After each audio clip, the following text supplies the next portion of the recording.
This is how you get every ounce of meat out of your Yelloweye Snapper. What's up, y'all? I'm Reed the Fishmonger, and today we're gonna fillet up a massive Yelloweye Snapper, or you might know it as a silk snapper. We're gonna throw it on the scale and see how much it weighs. This scale is a certified scale. There's our sticker right there. All right, before he goes on the scale, get a number in mind so that way you can see how close you were or were not. Woo! 12.06. That is a freaking huge Yelloweye Snapper. Now, before we fillet it, the next thing for you to guess is how much you think each fillet is gonna weigh. That's gonna be interesting, see how close you guys can get. You already know how much the whole fish weighs, which is putting you at an advantage at guessing the fillets. All right, first we're gonna pick up the pectoral fin, puncture our knife right underneath the fin, and slide out. That way we can flip our knife around, go behind the head at a hard angle. See how we didn't go straight down? You would have lost out on all that meat right behind the head. Tip of the knife right at that opening, slide all the way down. Wipe those scales off. Now that you've got that opening, you can rest your knife right on top of the skeleton and let the skeleton guide your knife. This is the easiest part right here because you're just resting your knife on the skeleton and letting it do the work. Tip of the knife right at the top of that spine. That way the meat doesn't tear when we lift on it a little harder. Now we're gonna separate the connection the pin bones make to the ribs. We need to do that in order to go over the ribs without leaving the rib bones in the fillet. That way you don't have to come back and cut the rib bones out later. Tip of the knife, base of the ribs. Angle your knife slightly up. Make sure your knife is not levitating like this. You want your knife pushing on the skeleton just a little bit. So tip of the knife, base of the ribs, angle it slightly up. And right there, we just separated the connection the pin bones make to the ribs. Now we can lift higher on the fillet without tearing any of that meat. Tip of the knife right on the other side of that center spine. And just like that. Now we can rest our knife right on top of those rib bones and slide down. Right here is the bottom of the rib bones. You can see once you get past them, you are completely past those rib bones. Now you can cut down right in front of that. Now you fully went around those rib bones. None of them are gonna be in your fillet. You just got one final cut to do. Fold over, and there you go. We're gonna shave this membrane off just a little bit. We're retail displaying these fillets, so we want it looking nice and beautiful. Now we're gonna flip it over and repeat the process. Pick up that pec fin right behind the head at an angle. Instead of starting by puncturing right underneath the pec fin and sliding down, I often start behind the head because it usually gives you a good angle to just slide all the way down from there. The different sides give you slightly different angles to play with.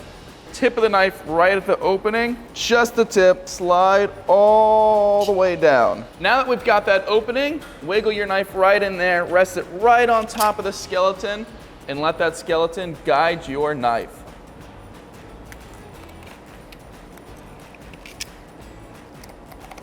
Tip of the knife right at the top of that center spine, and work your way to the top of that spine.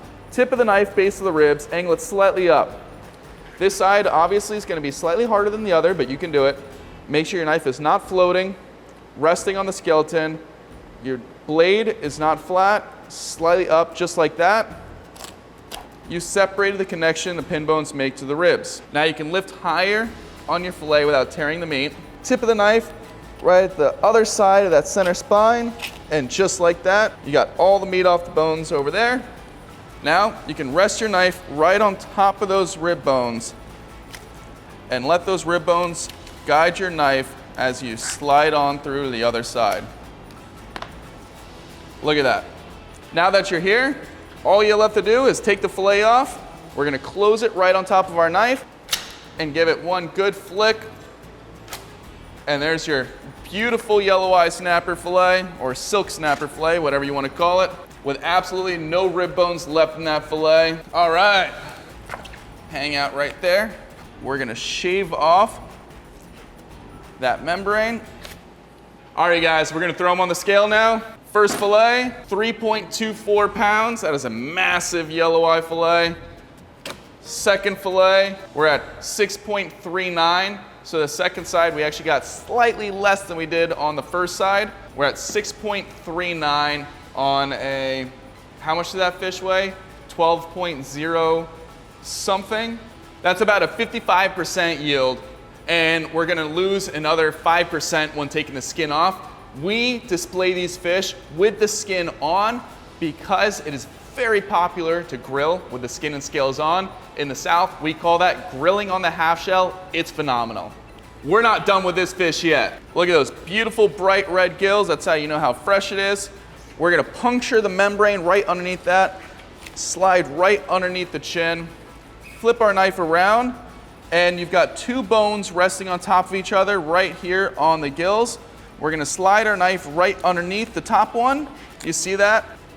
These two bones are resting right on top of each other, and that is the trick to getting these collars off easily. And there you go. We got collar number one. Open it up, puncture that membrane.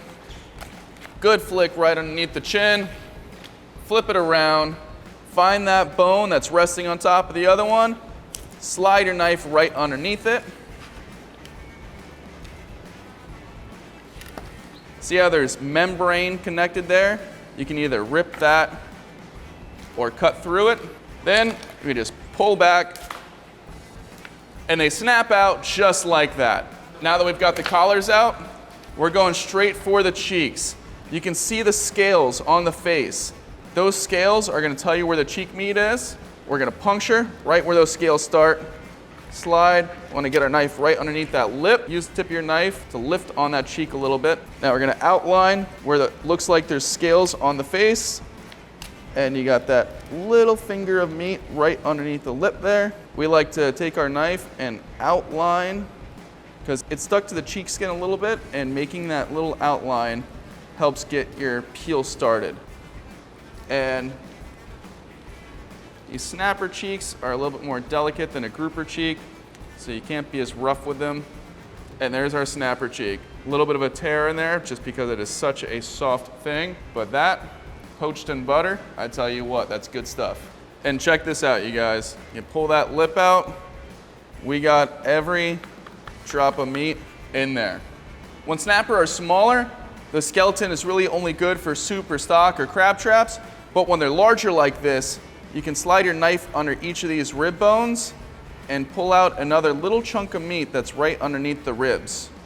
And you can add that chunk of meat to simmering butter with your cheeks to make it a little bit more filling than just those two small cheeks.